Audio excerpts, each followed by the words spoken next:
to the Themes to Be Seen podcast. On our podcast, we break down films that use symbolism and visual cues. She just looked at me funny. We break down movies that use symbolism and visual cues and may not have gotten the love when they first came out. May help you build a new appreciation. You don't have a spoon. I know, I need a spoon. You need a spoon. She's trying to do the cup thinking. Hopefully it helps you appreciate movies that you already love more. Woo! Woo! It is 1:45 a.m. We are working hard. We are working hard for our fans right now. Getting a little loopy. Ooh. So, part 2 of our breakdown of Jordan Peele's film Get Out. And we are at The Sunken Place, which is one of the most psychologically scary things that's happened in a movie in a long time. So, you haven't seen it, but it visually kind of reminds me of that Scarlett Johansson movie Under the Skin. I haven't seen it. Where she's an alien and she takes these men to this. Is that the one where she lets the baby die? By the Yes. beach? Oof. Yes. Nope, that's not one that I want to see. It's a I have downer. rules. I've told Tara my rules for horror movies. Mm-hmm. There's 3 things that I'm not down with. Teenagers, fine, kill them all. Grown people, fine, that's cool. Kill and dismember as you may. There's 3: pregnant women, old people, and little kids. I'm not down with it. And the sickness. Oh, no, I am down with Are you down with the sickness? Yeah. Ooh, ah, ah, ah. I just thought of that karaoke video. I'm not even going to try to do it. If everybody that's listening right now just went, he's going to do it. I'm not going to do it. Yeah, I think just YouTube Down with the Sickness karaoke. Vine. It's a Vine. It's a Vine. Yeah. Down with the Sickness karaoke Vine. I introduced Tara to Vine way after it was dead. And now we watch like a Vine a week. It's just like me to obsess over things from the past. Hey, nobody has a problem with that. Mm. We're already off topic. I'm too afraid to drink my chocolate milk because I don't want to spit it out. Oh. But I can't stop laughing. People don't cry over spilt milk. People do cry over spilled chocolate milk. That's not a thing to waste. No. Oh no. I just made a United New York College Fund reference. Oh. Which also comes up later in the film. Oh, yeah. Oof. Ugh. We're in the sunken place. The sunken place. Hold on. I don't have my notes in my hand. Oh. If you just heard a noise, it's because I hit my mic with my notes. The sunken place. Found it. Good. Yeah. The sunken place represents, according to Jordan Peele, the daily institutionalized oppression black people feel living in America. It is the feeling of knowing something is happening to you that shouldn't be happening, but also knowing there was nothing you can do about it. And that's also part of the paralysis that gets talked about a lot in this scene. He's paralyzed. So he knows what she's doing she should not be doing, but he feels like, at least, there's no way for him to stop it. And I find it interesting that he can still see her, and it looks like she's on a TV screen, and it's kind of parallel to him doing nothing when his mom hadn't come home and he was, watching a TV screen. Oh, I should probably say, if you're starting on this episode, go back, listen to episode 2, part 1, because you're going to be coming in halfway through a movie. And this is not a movie that you will only want to understand half of. You're going to be lost in the woods. Yeah. Don't do that. Listen to part of... Actually, you know what? No. I retract that. go back, listen to episode 1 that we did on Drive 2011, and then listen to episode 2, part A, and then... Or start it at the sunken place and be even more weirded out and freaked out. Just be completely confused for the rest of this episode. Yeah. Yeah, you'll have no idea what's going on. Who are these people? What's happening? If you haven't seen this movie and you're listening to this, if you didn't listen to part A and you haven't seen this movie, first off, you're going to be lost. Secondly, you're going to have no idea what's going on. Yeah, so you'll need to get out of this episode and go to the first one. Did you do that? I'm feeling very punny. I'm proud of you. Okay. Thanks. She puts him in the sunken place. She tells him there's nothing he can do about it. To his face. Mm-hmm. It's on a TV. It looks like it's on a TV. And he can't make a noise. Which also, this is after the Eric Garner incident. This is directly after the Eric Garner incident. The I can't breathe. Mm-hmm. And that it's kind of a indirect point out to the Eric Garner incident. Where he was, sorry. It was heartbreaking. He was choked to death by a police officer while telling them that they couldn't breathe, that he couldn't breathe. So it is kind of a parallel to that. Mm-hmm. Where were we? Hold on. Sunken place, metaphor for hopelessness. Okay, found it. This is where the gray is especially significant because now he is directly in between. He is now in between black and white. They have set him up to be in the place to be. This is where they want him because he is between black and white. This is the middle spot for him. He wakes up next morning. I think your mom hypnotized me last night. When the camera turns, this is where we see the Death Cheetah versus Matter poster. Also, his cell phone is unplugged. His cell phone's unplugged and almost dead. He makes a point to say that it's almost dead. Because this is a modern horror movie, and cell phones... The problem with a lot of modern horror movies now is... it makes it tricky. It's like everyone has a cell phone. Everyone has a cell phone. You could get out of this a lot earlier, so... We do have the ploy that Georgina is purposely unplugging his cell phone. So it could be. We know for a fact it's Georgina the second time. Mm-hmm. This time, it may very well have just been Rose. Who knows if it was Rose? That was excellent prose. Oh, look at you!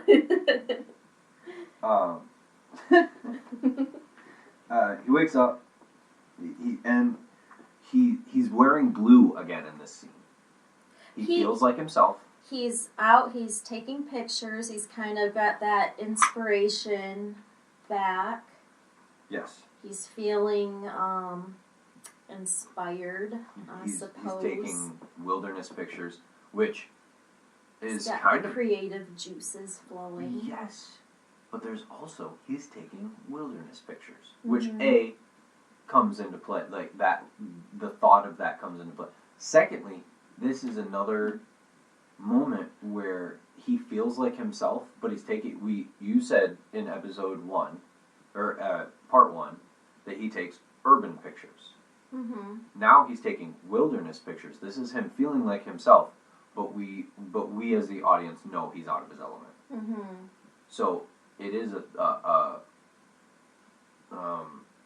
unnerving if you think about it deep enough, where he's still not at a place where we know he's supposed to be. Mm-hmm. So he runs into Walter after he's taking his pictures. First he sees Georgina in the window again, and this reminds me, like a lot of horror movies, you get that glimpse of like a ghost in the window. It's almost, while we're talking about possession films, yeah, Amityville.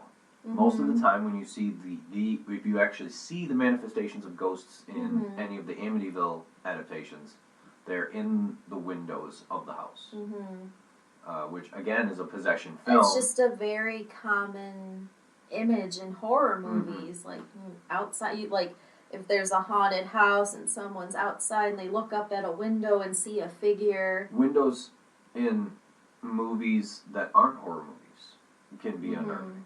Oh, they're if it's even like a lot of windows on.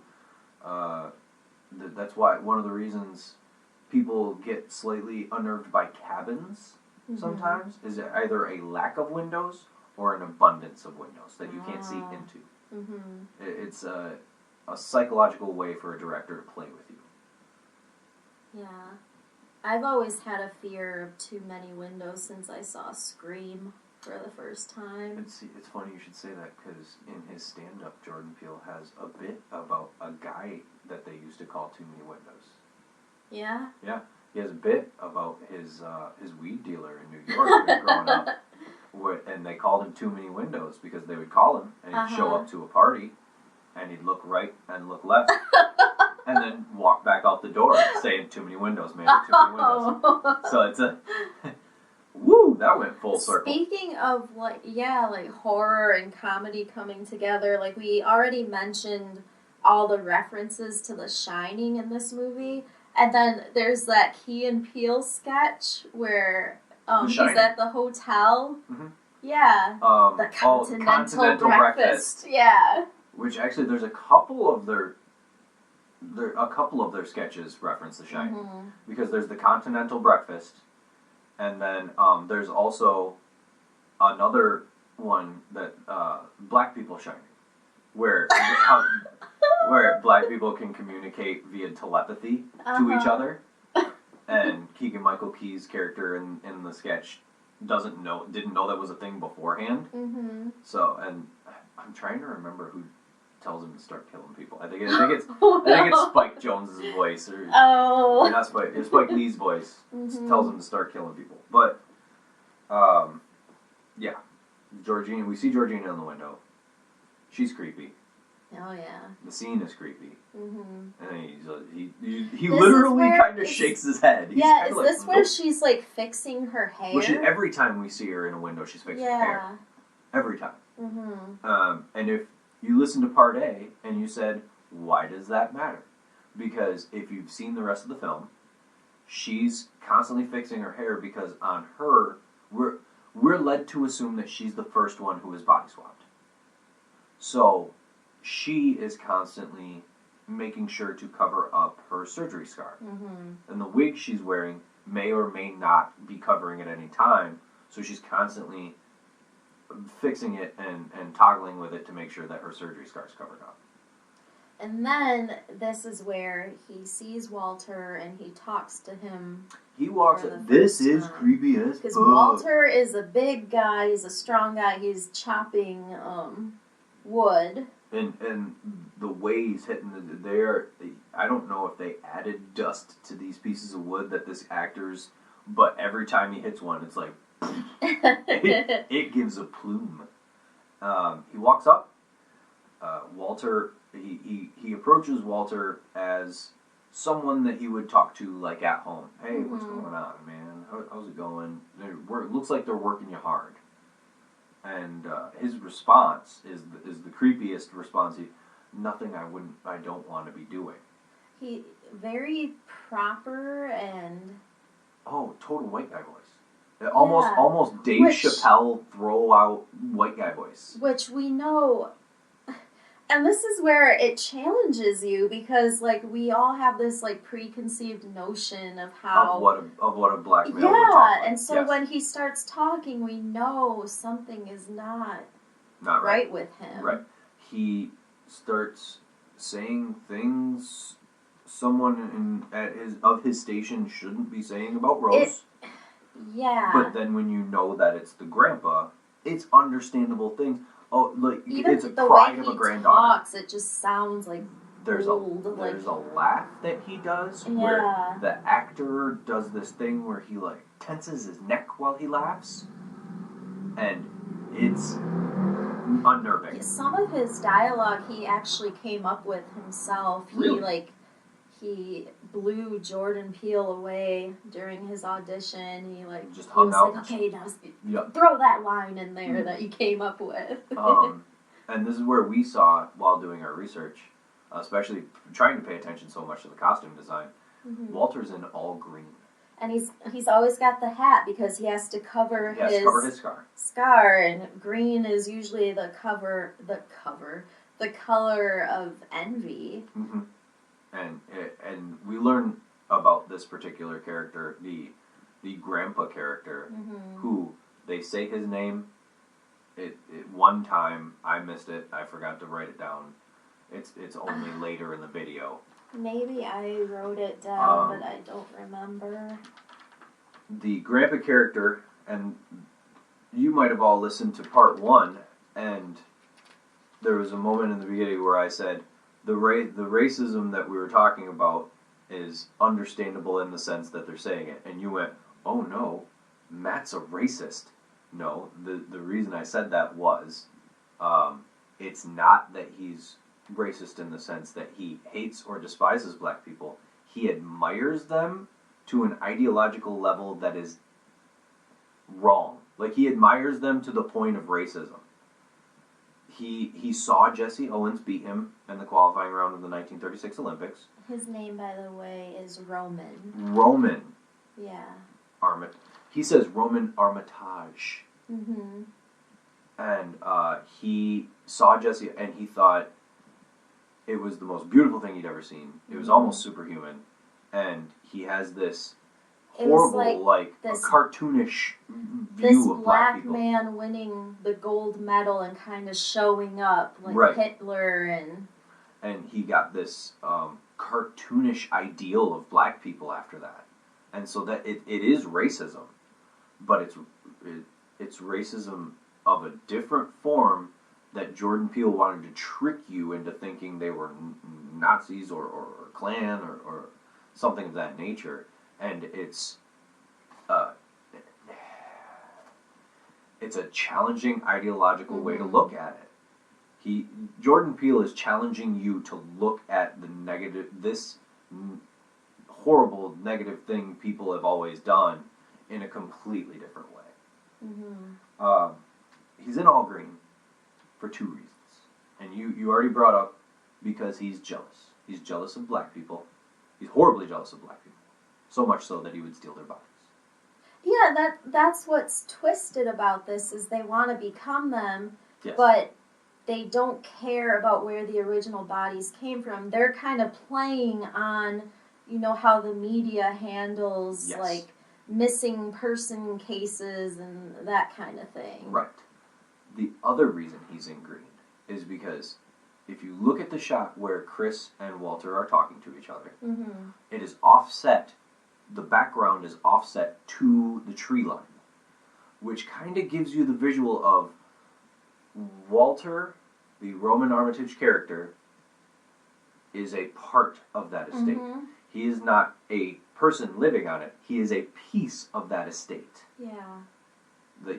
He and the compound are one, and that's scary because it's his world. So there's all this green, and then there's this bright blue of Chris, and it's completely looks out of place. It's just another shot that Jordan Peele made that you really start to realize his genius. So then Chris goes back, and he's telling Rose about the night before. She, of course, just seems unsympathetic. She seems kind of embarrassed. We skipped over the racist line. We skipped over the obvious racist line, though, because Chris says, "Okay, have a good day," and the Walter character realizing the character realizing the character he's supposed to be playing says, "I should get back to minding my own business." And when you see the movie the first time, you go, ugh. And every time after that, you go, ah. Yeah. Because the reaction to that should not change. That is a horrible, it shows the grandpa's viewpoint on black people. That they should mind their own business. It's horrible. Yep, we're, yep. Yeah? I forgot how to read for a second. This is where he brings his hypnosis up to Rose.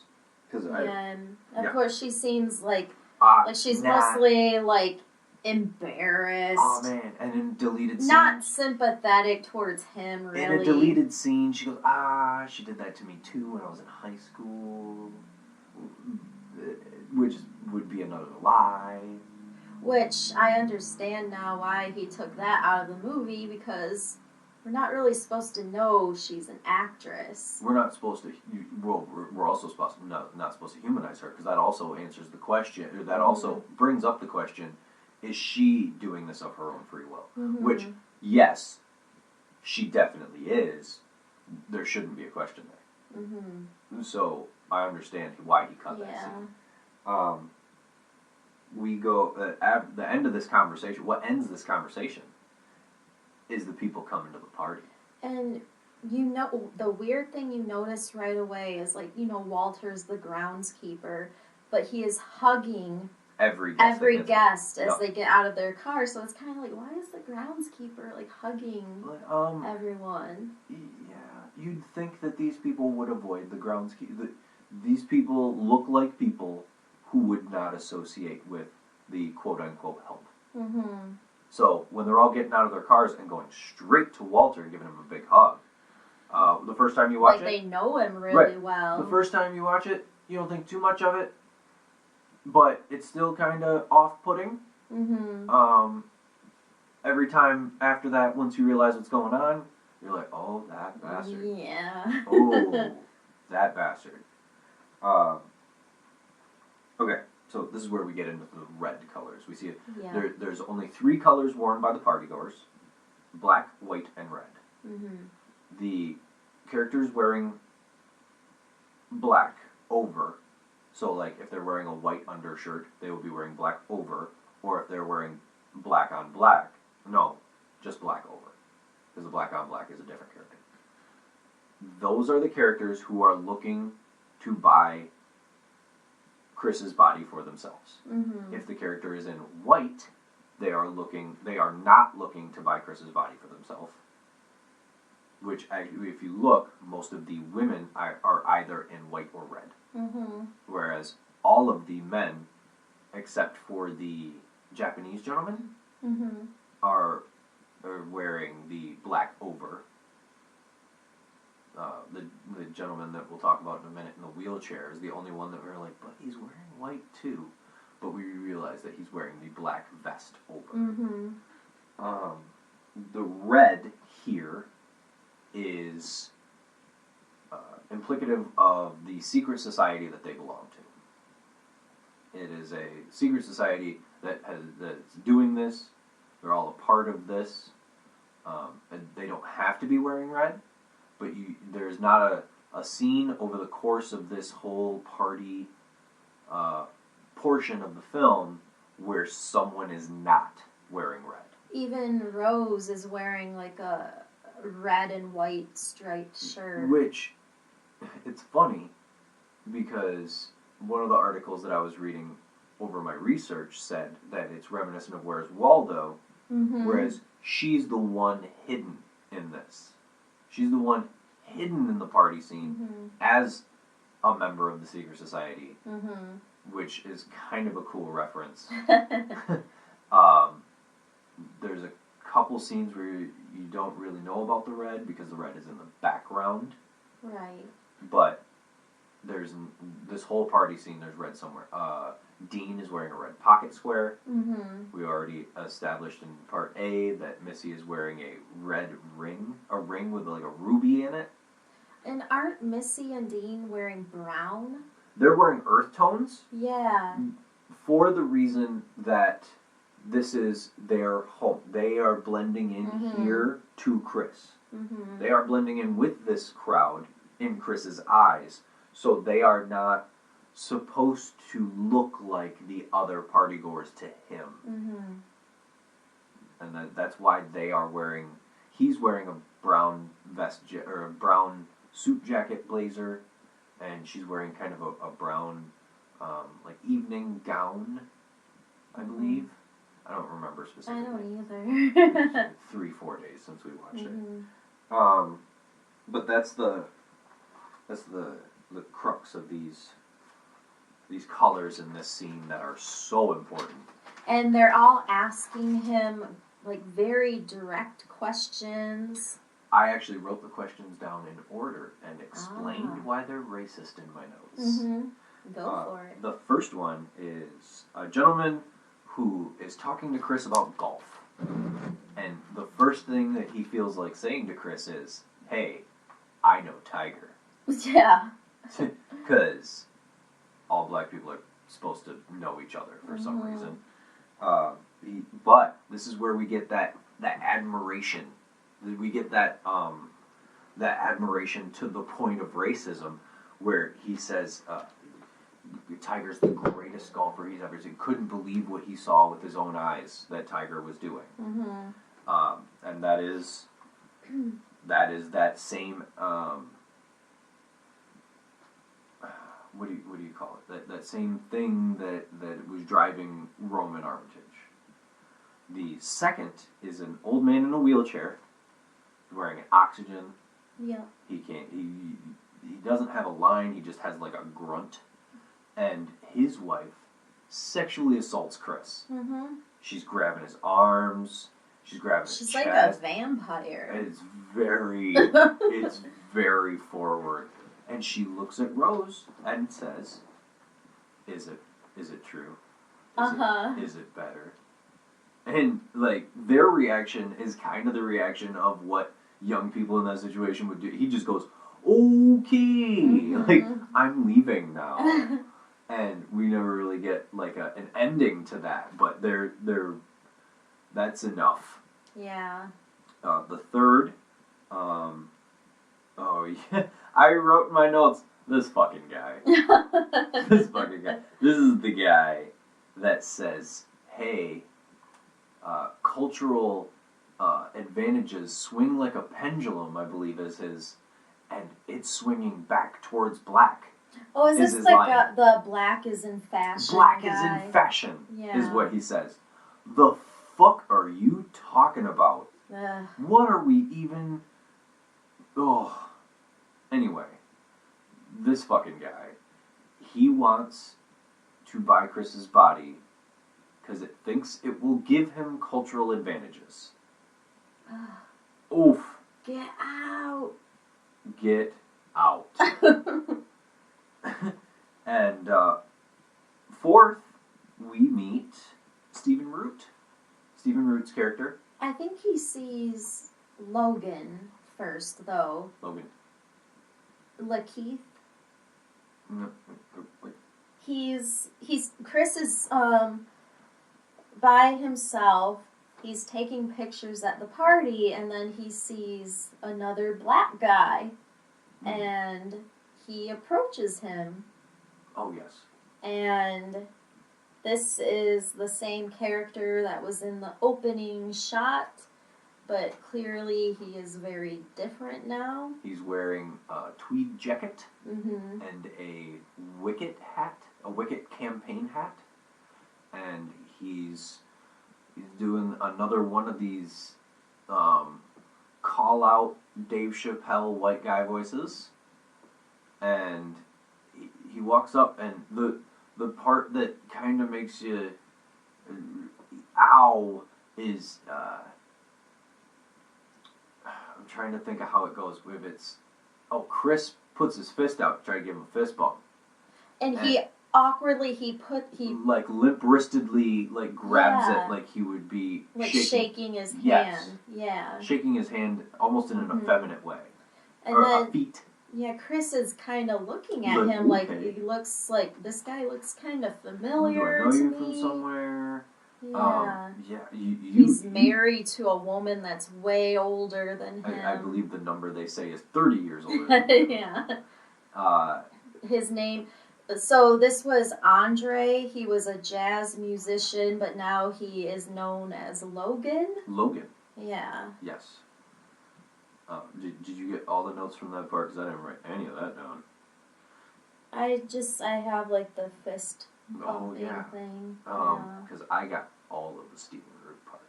Oh, yeah. First off, love Stephen Root as an actor. So let's go into that. He'll never let you down. He's playing a character named Jim Hudson. He is blind and he can't find his stapler. Oh. Oh. Which ironically is red. Yeah. The stapler in Office Space is a red stapler. That's right. Uh-oh. Got one? Apparently Office Space, a stay tuned on the show. His character, one of the reasons he's different, we notice that he's different right away. You will subconsciously notice it if it's your first time watching it, because he is all 100% in a black suit. Black on black, everything. Which is different, because the other characters are wearing either white with black over or white with red. And he is in all black everything. He's sitting away from the party. He's by himself, not really talking to anybody. And he knows who Chris is as he approaches him.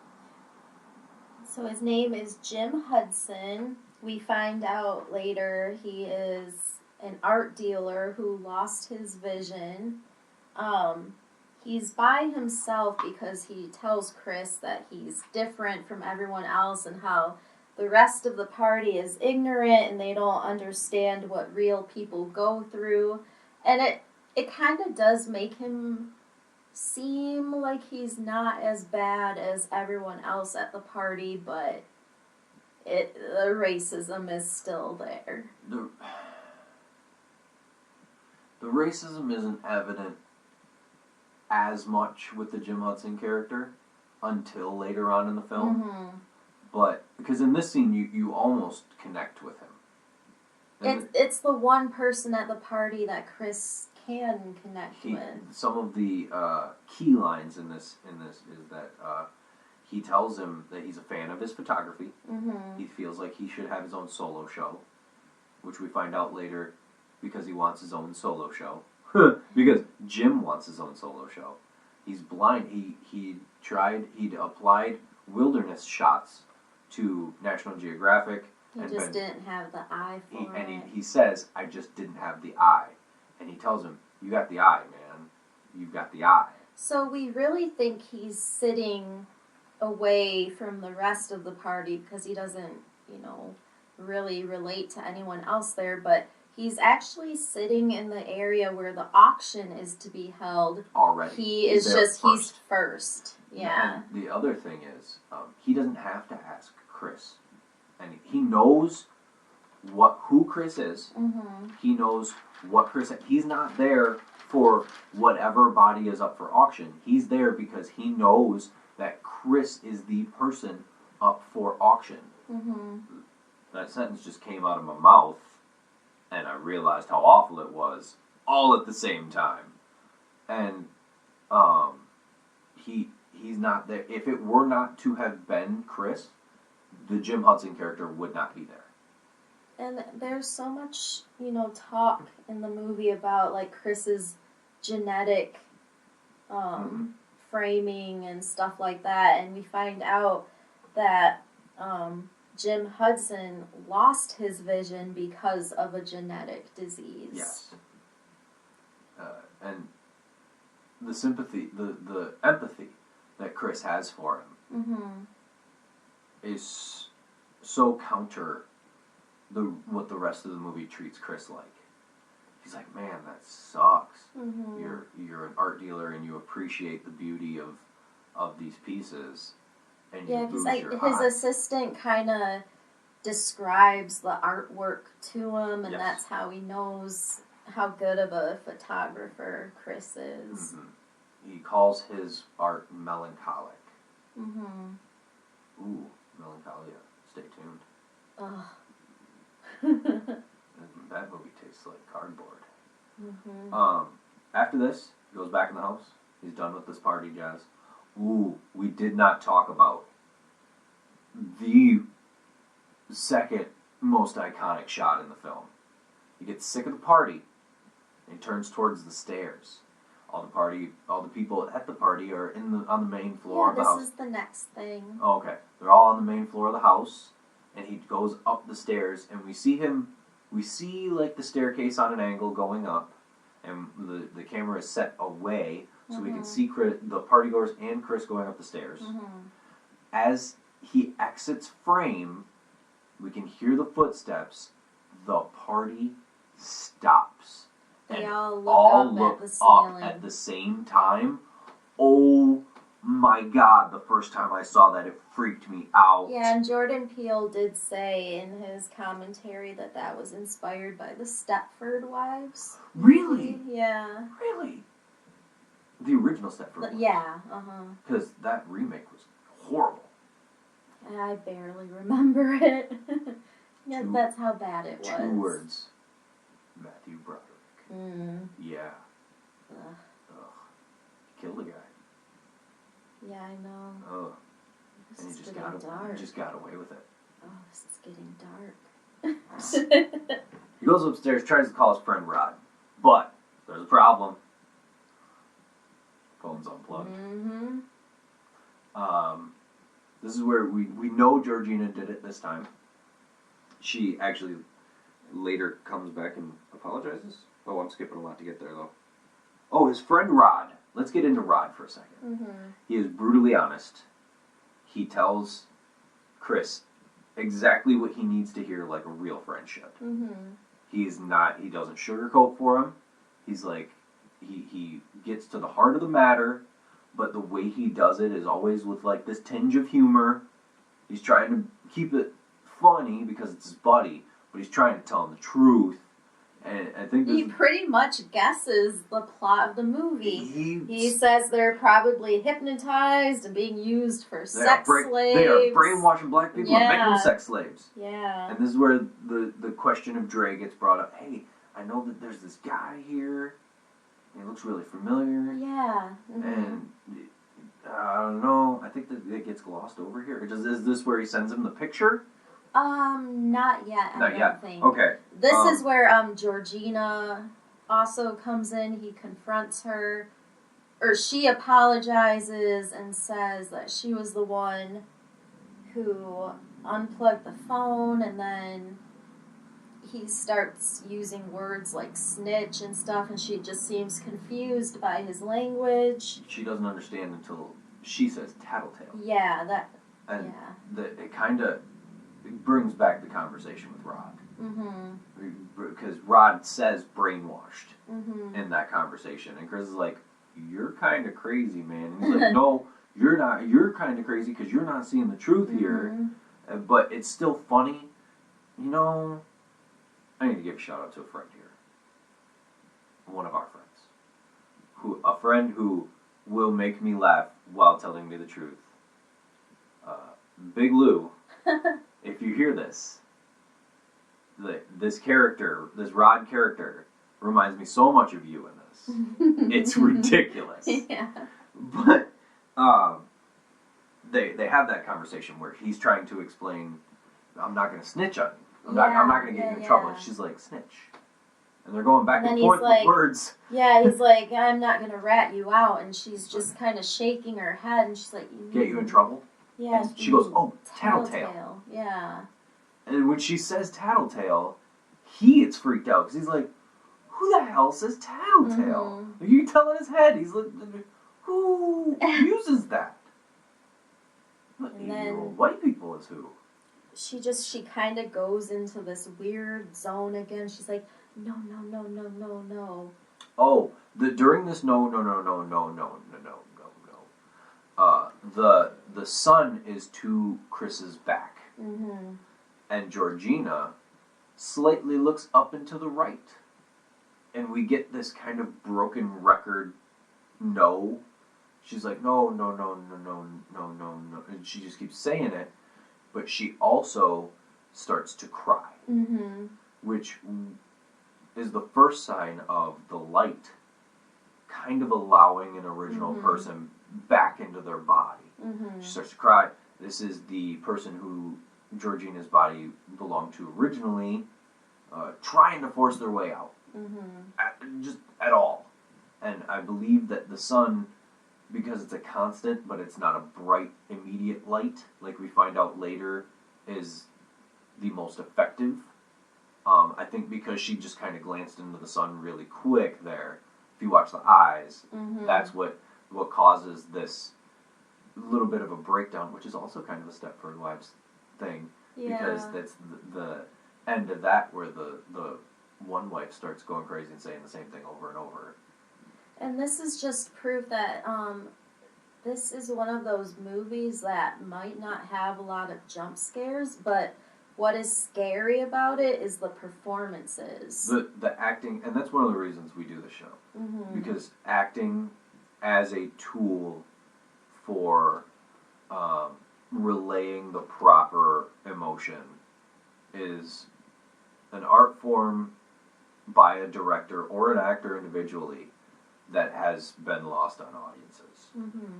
And we think it's the better way to do things, it's the more intelligent way to do things, and it's the higher quality way to do things. And this scene here is one of those examples. And so she's crying, and then she's like, the Armitages are so good to us, they treat us like family. Because they are family.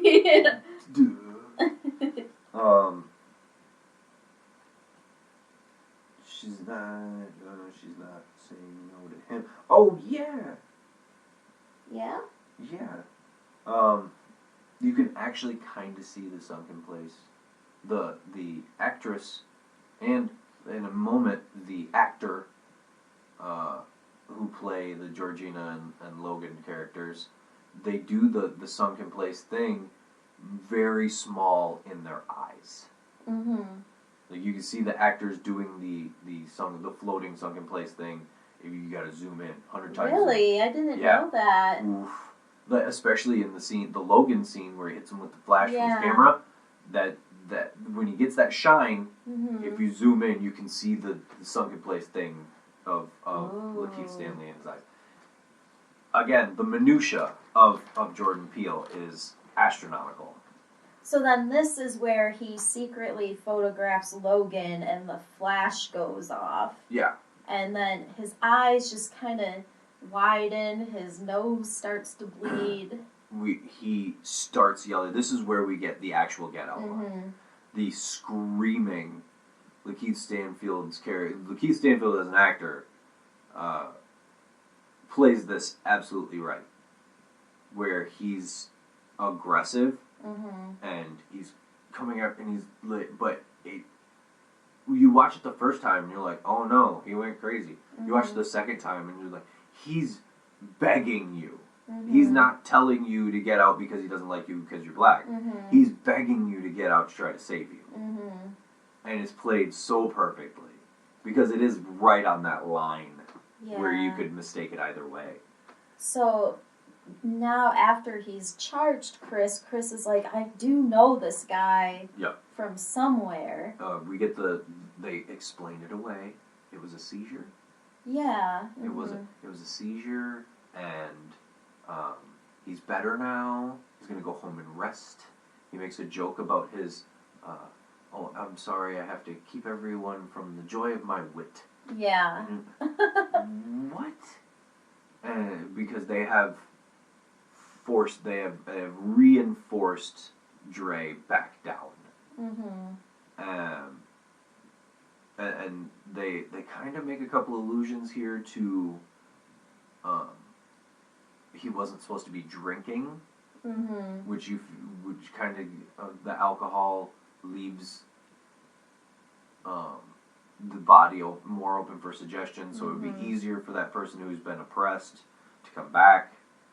And this is where we get the second conversation with Rod, really quick, where he sends the picture. Well, first he goes out on a walk with Rose, and he's trying to explain it to her. He's like, when he came at me, it felt like I knew him. I think so, because this is when it starts intercutting with the shots of the auction. Oh! Because the family's like, oh, who's up for a game of bingo? And so Chris and Rose are out walking. Which, can we just... these shots of them talking around this lake are beautiful. They are the most technically well shot.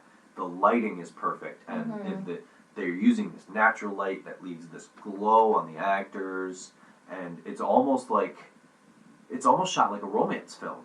It's almost shot like you would get these orange filter on a romance film, and it's shot like that on purpose to throw you off. You get this romantic feeling from this conversation between Chris and Rose, where this isn't right. What did he say? His cousin has epilepsy, has seizures, and he's never seen a seizure that did that. And she says, "Yeah, well, my dad's a neurosurgeon. I think he might know more about that than you." What else is in this conversation here?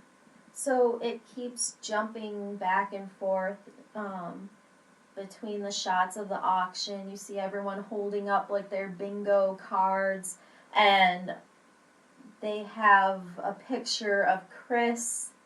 Almost funeral-like. Yeah. Very, very funeral-like. And then Jim Hudson wins the auction. For $10 million. Yeah. That's it. And so Chris is telling Rose a little bit more about what had happened with his mom, how he had later found out that if he had called for help, there still might have been hope to save her. Because she survived the initial hit. She was just stranded alone on the side of the road, and she pretty much died cold and alone. And that's his main source of guilt. That's the reason he feels like it's his fault. When there's no way it's his fault. Yeah. And so they return home, and by now it's dark, and the guests are leaving. Jeremy is playing the ukulele. I guess it's like his what's that old movie with the banjo? Deliverance. It's like his deliverance moment. Yeah. But he's playing Run, Rabbit, Run on his ukulele. Yeah. Which is the second time out of 3 we hear this song. Which, at this point, that song is playing because this is the time, this is the point of no return scene right here. Once he walks back in that house, it's over. That's it. Yeah. So this is when Chris sends the photo of Logan to Rod, and Rod recognizes him right away. Right away.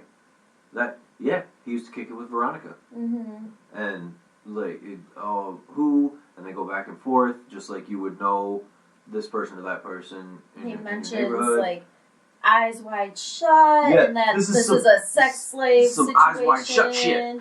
And he's still warning him to leave. And then this is where Chris finds the pictures in Rose's closet. Is this where he finds the pictures? Okay, so if ever you're watching anything, let's say you walk into a room and there's a tiny closet door, just leave that whole house. Just leave that whole house. Anybody you know there, doesn't matter. Any possessions you have, leave them there. If you walk into a room and there's a tiny closet door, no thank you. Because everything I've ever seen that had a tiny closet door was no good. There's a most famous Tales from the Dark Side episode, tiny closet door. This movie, tiny closet door. Amityville Horror, tiny closet door. I would never be able to sleep in a room that had with a tiny closet door. I've seen too many scary movies. Exactly. It's ridiculous. If you've never seen the Amityville Horror, the one from the 70s. The original? Yeah. Watch that one. Is that Bronson? No, it's Brolin. Brolin is what I was thinking. He's in that. Fantastic. That would be the guy who plays Thanos' dad. Yeah. Barbara Streisand's husband. Yes. Okay. I'm trying to tell people how they would know that guy. You're just throwing out, look how smart I am references. I can't help it. This is who I am. Yep, you're right. There's a scary tiny closet door in that. I'm a huge fan of the early 80s anthology horror show, Tales from the Dark Side, which my awesome girlfriend got me for my birthday. Who? My awesome girlfriend. Who's that? Yeah. And there's an episode in that where this crazy little carnivorous monster lives in a tiny closet door. And Directed by who? Tom Savini. Mm-hmm. Oh, one of the masters of horror. We talked about the masters of horror in part 1 of this episode. And Tom Savini may not have been considered one of the masters of horror because he wasn't a director. But without Tom Savini, a lot of those masters of horror would not have been able to pull off the stuff they pulled off. He was the special effects legend. And he goes into the tiny closet door, which is exactly everything I would not do. And he finds a box, and it's a box full of pictures. And at first, it's just a couple pictures of Rose acting in stage plays, which is where we learn this is, and just because this is one of my favorite things, this is a director not treating his audience like they're stupid. He expects you to see these pictures and go, oh, she's an actress. There doesn't have to be a line of dialogue where somebody says, oh, did you know Rose was an actress? Because that's treating the audience like they're dumb. And then, after these pictures of her as an actress, we get pictures of Rose with all the black characters in the movie we've met so far. Except for... Well, there were a few random ones. There was a couple random ones. Yeah, and then we see her with... the Walter character. The original Georgina. Yep. And she was in relationships with all of these people. She was in quote-unquote relationships. She was bait. So, they initially... Before they got back home, Rose is like, okay, let's leave, because he's telling her the story of his mom, and then he's like... Because he initially wanted to leave with or without her, but then he's like, you're all that I... Yeah. She kind of coaxes him into not leaving without her. He's like, you're all that I have left in this world. I'm not just going to leave you. So she's like, let's go back and I'll make up an excuse. So he's trying to leave, and he goes downstairs. We skipped a plot point. What? The scene where the... Oh, no. You're right. We're good? You were good. Okay. I'm not paying attention. Well, that's why I have my notes. Okay. So, they go down, and Rose makes up an excuse that... She can't find the keys. That Sid is sick. Yeah. Shout out to Sid. And... and that Chris needs to take him to the vet right away in the morning. And this is where we get this crazy dialogue, this great nonsensical prose out of the Dean Armitage character. Just these scary sentences. And I don't even remember what they are. I didn't write them down. Yeah. They are terrifying. But they're talking about how, first he's asking him what his purpose in life is and how he has potential. And this is where we get to the heart of the racism we're talking about. The type of racism we're talking about is the idea that the Armitages believe black people have all of the potential, more potential than the white people that they're selling the bodies to, but none of the purpose. That the white people have this purpose, this life affirming reason, but the black people do not.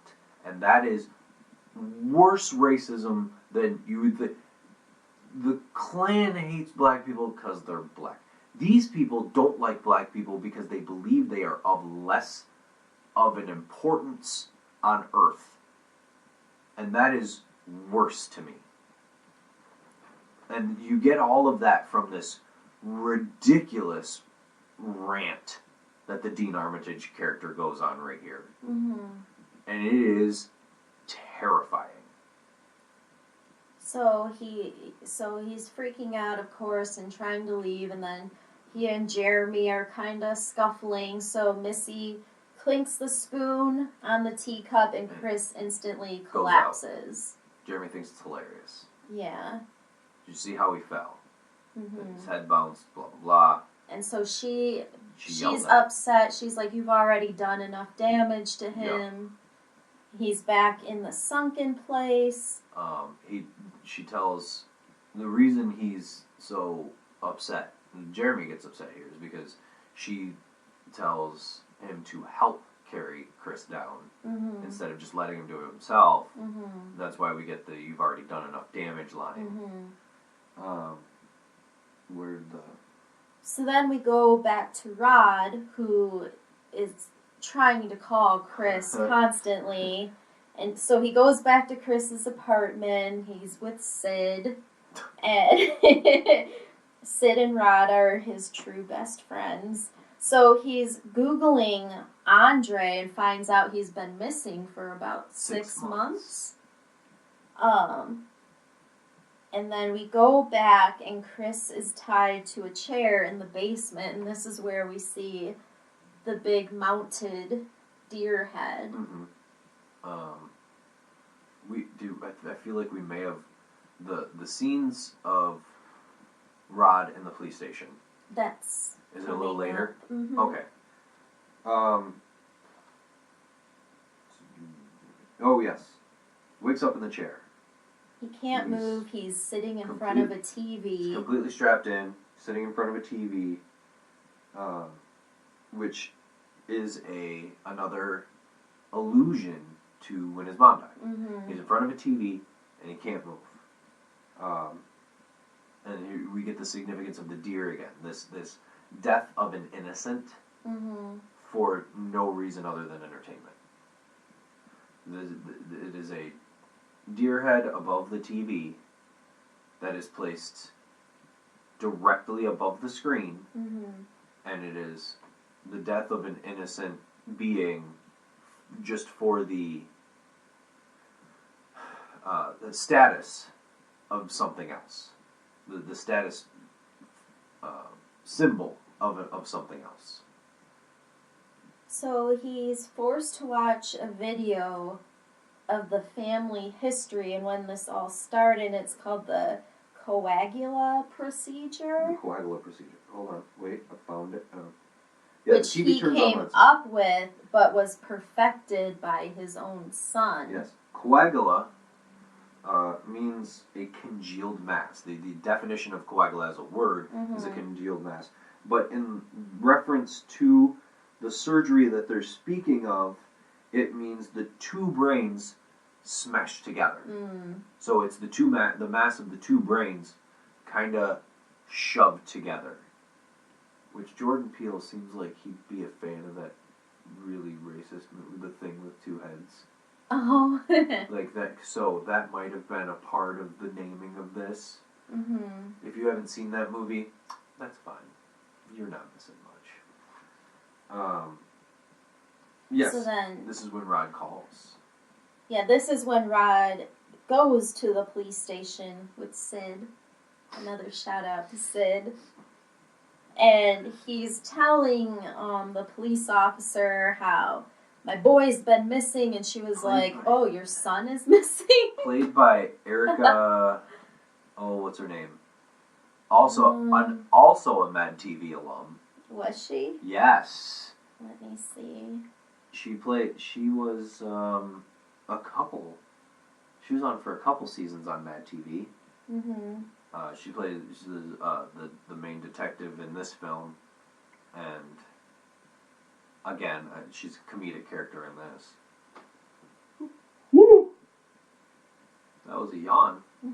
So, yeah, what is he talking to her about? Oh, he is telling her the story. He's like, "Hey, I'm a TSA agent." He makes the joke about we kind of do the same thing, only what I do might be more important. He says, "My boy is missing," and she says, "Oh, you're missing your son." And he's like, "No, my friend." And what happened? Oh, she makes the line at some point, those white girls will get you every time. And once he's done with the story, and he tells her, oh, I think they're kidnapping black people and making them sex slaves and shit, she goes, you know what? Let me go get, there's somebody else that needs to hear this. Brings 2 more detectives in, and they all together laugh at him. Because they feel like this is a ridiculous story. You're freaking out. Your buddy's shacked up with a white girl. Quit tripping. Is their synopsis. Yeah. And they laugh at him. And they kick him out of the police station. Well, I did just look up, and I don't see Mad TV on her No? resume at all. No. I thought it was her. I might Are be you thinking thinking of? Was her name Deborah Wilson? Deborah Wilson. My bad, Deborah Wilson. She was awesome. Best Whitney Houston comedian. Yeah. Oh, I miss Mad TV. Oh, I miss Mad TV so much. I miss all of Mad TV except Artie Lang and Bobby Lee. Yeah. They cannot come back. So they're laughing at him, but Rod still believes he's right. So he's at home and he's like brainstorming. He's writing out notes. He's like, magic ain't real. Oh, yeah, there's a line where he's like going over his ideas and he says, no, magic ain't real. So then he talks to Rose on the phone and we see her and she's really robotic. It's this, she's acting 100% with her voice. Yeah. And her face and her body are not moved. She's completely still, face and body. Completely vapid face. No emotion. She looks like she could be a Terminator in this shot. Yeah, this is one of the more creepy things that she does. Is this robotic? We never really get a shot of the film where Rose isn't acting as a person. Mm-hmm. So there may be like a sociopathy there where Rose doesn't have her own personality. Mm-hmm. She has to be acting like someone else or she has nothing. Mm-hmm. Because in every shot we see of just her not around other people, she is that 100% vapid, there's no emotion, there's no movement of the face. It's kind of a testament to Allison Williams. Mm-hmm. So Rod doesn't trust her at all. He knows. He knows it's not right. This is, again. They're trying to really outsmart one another. Really reminds me of a personal friend of ours because just in his mannerisms and stuff. Lou, if you're listening. And he tries to record her. He's saying that his TSA sense is tingling. TSA sense. But she's been doing this her whole life and she knows he's probably recording her, so she's going off about how she thinks Rod has always wanted her, and so it's something that would cause doubt in the case that he goes to the authorities again. Yeah, so then he gets so mad he just hangs up the phone. Yep. And yeah, then we cut back to Chris and the TV turns back on. But what we see now is Jim Hudson. Stephen Root. And he is in a hospital bed and his head is shaved. And he's telling Chris about the procedure. Mm-hmm. The whole idea of this portion, he tells him about the phases. The first phase is the hypnotism. The second phase is this part. That he says it makes the surgery or it makes the post-surgery go easier if there's an understanding between the two people. Mm-hmm. If they both know what's going on and the subject understands what's happening. Which he does, and then Jim Hudson almost seems proud of him. Yeah. For catching on quickly. Yeah. And he tells him that his existence will be as a passenger. Yes. Again, we get this line where I don't want you for your body or your genetic makeup. Yeah, because Chris is like, why black people? And he's like, I don't care if you're black. I wouldn't care what you look like. Mm-hmm. I want your eyes, man. Yeah. And the way he delivers this line is so freaking creepy. He delivers it like an older guy who's really excited to get. He's really excited to get Chris's eye, and not just his physical eyes because he's blind. His ability to take the pictures that he pines for, and that is the excitement we get from this Jim Henson character at the end of this conversation between the two. And the TV turns back off, and we get more teacup. Well, first, Chris has been scratching the chair, and so he sees like the cotton is starting to come Does Jordan out. Peele address that? Yes, he does mention he understands the cotton picking the significance and how of him picking the it cotton. like saves his life. Yes. Nervously ripped through the arms of the chair. In a Because he knows the teacup is probably going to come back soon. Yes. And send him back under, and then that's going to be the last time. Right. The teacup comes up. We see Chris freeze. Mm-hmm.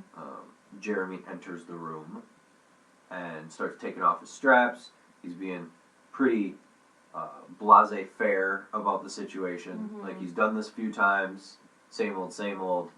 And, of all things, he hits Jeremy with a croquet ball.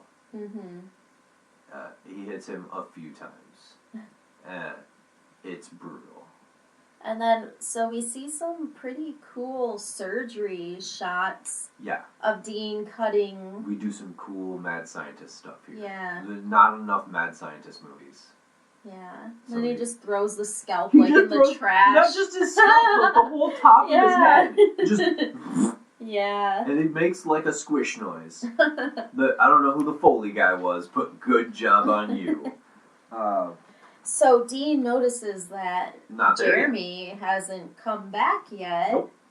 He walks out into the hallway. Hey, Jeremy, what's taking so long? In a bloody piece of symbolism here. Mm-hmm. Chris impales Dean with the antlers of the deer head that was on the wall. Mm-hmm. Which is, it's kind of a taking back of his trauma. This is his relationship with what happened to his mom is his trauma to bear. And some of us, as people, yes, we need to talk about those things, but it is still our trauma to bear, and when we overcome that is when we get stronger. Mm-hmm. So this symbolism of him killing Dean with the antlers of the deer is him taking his trauma back and owning it as a person. And there's just another piece of symbolism, that another minute detail that only Jordan Peele would, like, it's just such good writing. So I think we forgot to mention that the way he did get out of that situation is he had been scratching up the cotton out of the chair, and he plugged his ears. With the cotton. Out of so that when she came back with the teacup, he wouldn't hear it, and so he got himself out of the chair. Yep. Well, Jeremy got him out of there. He was just waiting for Jeremy to get him out of the chair. Yeah. So he's going on this little killing spree. No. We cut back to Rose first. Mm-hmm. She's eating cereal. But not how everyone else eats cereal. At all. She has a bowl of cereal and a glass of milk. And she's listening to the theme song from Dirty Dancing. What's that matter? I'm just saying, she's just listening to I she's had looking the time at, of my life. But it's so weird, because this is the part that confuses me. This is the part that I don't...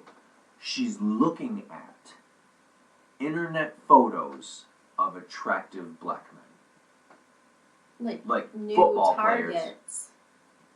players. Maybe? Anyway, the significance of the cereal being in the bowl and her drinking milk out of a glass is it is literally the white not mixing with the colors. Mm-hmm. It's a bowl of Fruit Loops.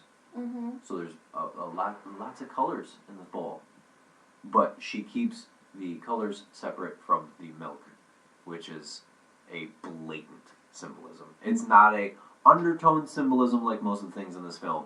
It is direct and blatant, right to your face. This is how she feels. But she's looking at pictures of attractive black men.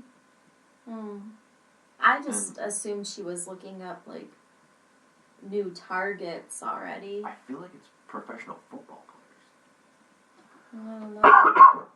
Sorry. Yeah, okay. So we got all this, that creepy jazz, because she's doing it, again, with no expression on her face. There is no change. She sits completely straight back, not moving, with earbuds in, which is actually a significant thing for a while. He runs to Jeremy's car. Well, first, he goes after the mom. Well, Jeremy's not dead. Right, Jeremy comes back up. Yeah. I didn't write it down. The fight scene between Jeremy and... Is it first with Jeremy or first with Missy? I didn't write it down. First it's with the mom. Yeah, which I do kind of think she deserved a better death scene, though, because it just happened so quick and she was such a threatening force during the movie, and it's kind of... But it also kind of shows that she was hiding behind that teacup. Her power Well, came that from... is the thing.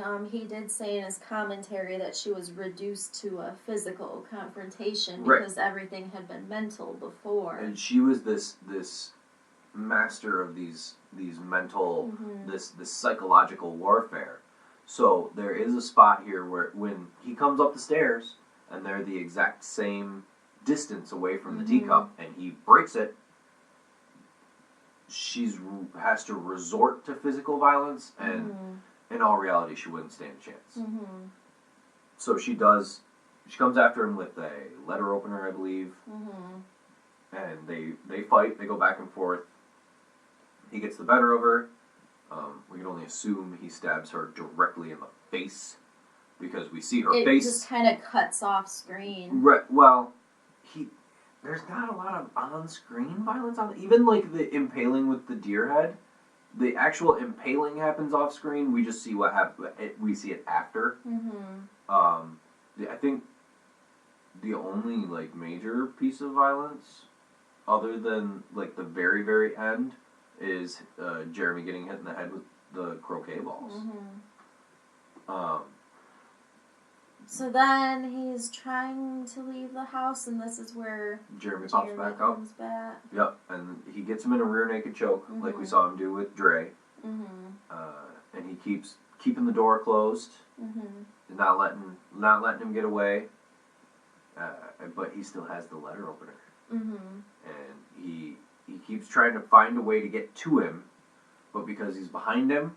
And we've already established that Jeremy is a practitioner of Brazilian Jiu-Jitsu. He's doing a good job of protecting himself while he's choking him. And finally he goes to open the door on purpose so that Jeremy keeps it shut with his foot. And he stabs him in the leg with the letter opener. Yeah, that's kind of brutal. Like, it goes in there. What's he kill him with? Is it the fire poker? I don't remember. But he beats him to death. It just happened really quick. But he beats him to death. He gets out to the car. When he turns the car on, Run Rabbit Run is still playing. So we can only assume that this is a song that Jeremy's obsessed with. Like, we thought he was a psychopath, but this kind of establishes it. He looks over, and the mask, the medieval knight helmet painted black, is in the passenger seat. And he starts driving away. And we think he's good. But we are wrong. Because before he killed Missy, he ran into Georgina, but she got scared and fled. She ran away. And next time we see her, she's jumping in the middle of the road in front of this car. And he hits her, and we have to remember that this is if he leaves, it's a hit and run. And that makes him just as bad as the person who killed his mom. But at the same time, you're saying, get out. Yeah, well, he's trying to tell himself. He's like, just go. Yeah. He's like, just go. Just go. He's like convincing himself, and he can't do it. Because he's thinking of the person that she used to be. And then I think Rose hears the accident. She hears the car. There's something here that she hears because she has the earbuds in, and we see her kind of tilts her head up like she heard something.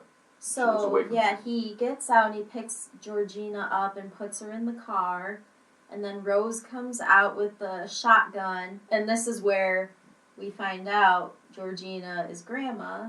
Because she's like, she says, Grandma. You ruined my house. Yes. Well, she wakes up in the car. And this crash. is where we see the surgery scar. Her wig comes all the way off. She screams, You ruined my house, and makes him swerve the car into a tree. And she is dead.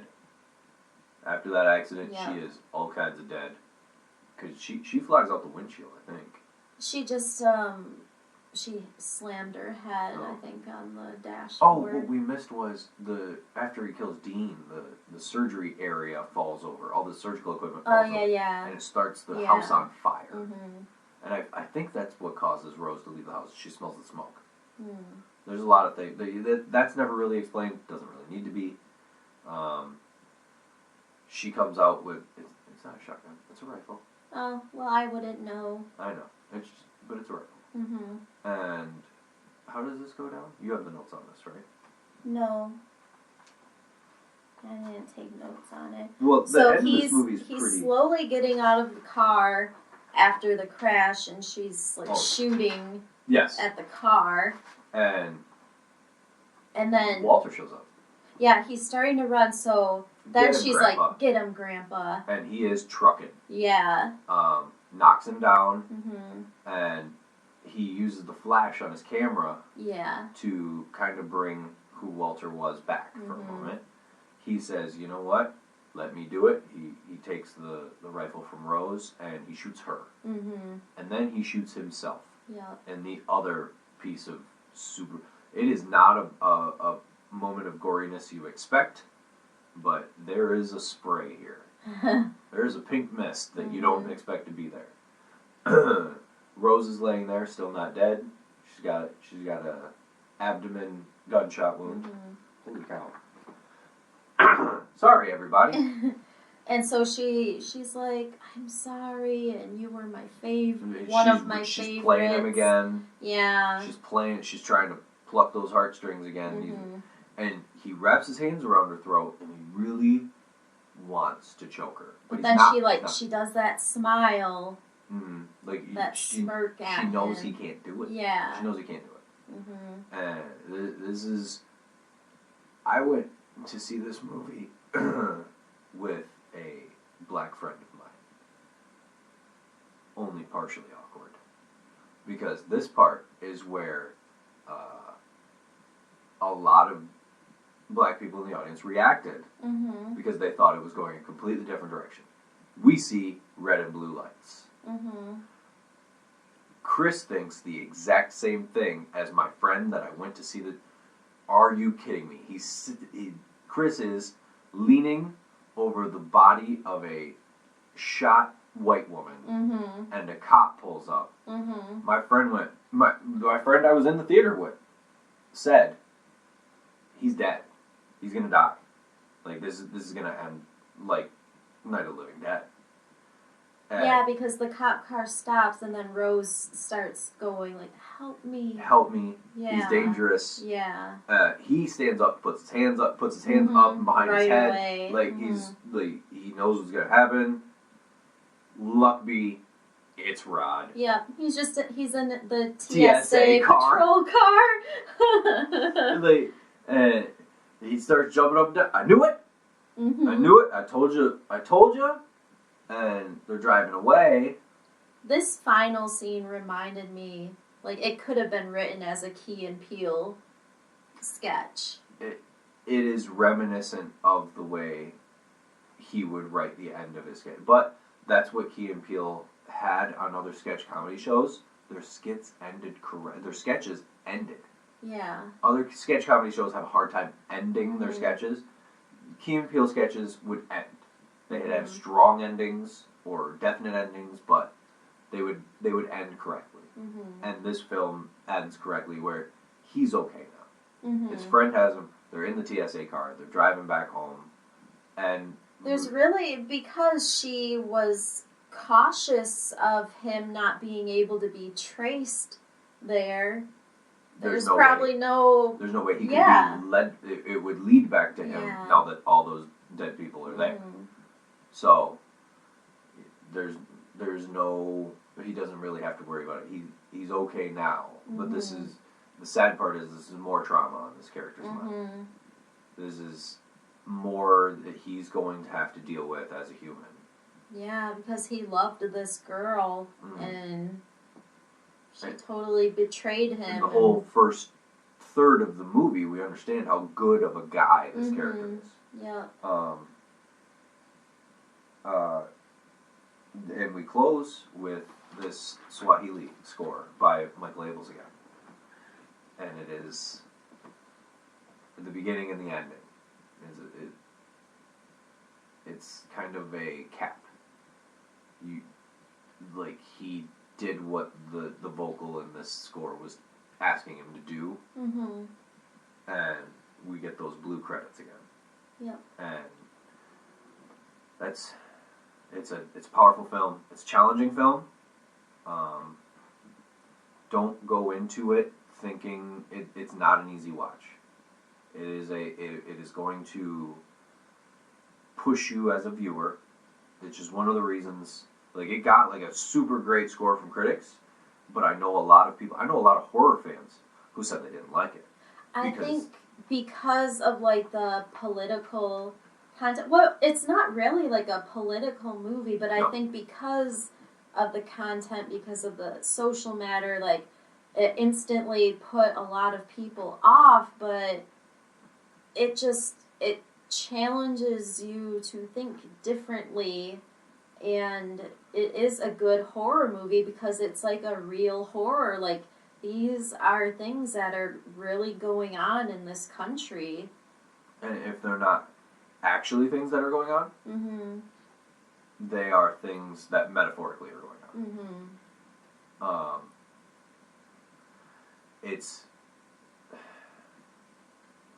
I love Jordan Peele so much. And when this came out, I was really proud of him. And he's only gotten better. And he's only going to get better. And this is just a taste. It is minutely written. It is Kubrick-esque in its detail. And he got the perfect actors. He always gets a perfect cast. He kind of handpicks. And it's one of my favorite movies. Mm-hmm. I actually like this movie better than Us. Not to say Us is an amazing film, but I like this one just in the way it's portrayed. Like, I like the way this story goes down better. And, well, we also have seen Us only once. I feel like we the haven't really had more a chance we to see dissect it, Us. because we had done a live event where we showed a private screening, and as soon as it ended, I thought, I need to see this again. Yeah, we had a discussion portion of our live event at the end, and it seemed like everybody that was there, thank you everybody who was there and participated in the discussion portion and gave your opinions or some things that you saw that we didn't see. But even with 19 people all looking for things, we probably only saw 5%. Mm-hmm. That's a definite stay tuned when it comes out on Yeah, Blu-ray. I think like the more we watch it, like when it comes out, the appreciation will might have to get pre-order bigger. that on Blu-ray and get you guys that episode as soon as we can.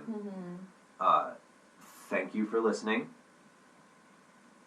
Please comment, rate, review, share, tell your friends, tell your neighbors. Rating and reviewing is how Facebook and any other platform, once we get our YouTube up and running, that's how YouTube knows that we're trying to make quality material for you. When you enjoy our material. So if rating and reviewing and liking, sharing, those are all ways that we're going to be able to bring you more content, better quality content. We'd like to be able to do this more, but it's It's just hard right now because we're just starting out. So doing that would help us in the future. Mm-hmm. Anything you have? No, Till we left it is now 3:10 a.m. See, that's how much we love our fans. We will record all night. So that is our breakdown of Jordan Peele's 2017 film, Us. Get out. Get out. I'm tired. I'm We're tired. both tired. Woof. All right. Adopt, don't shop.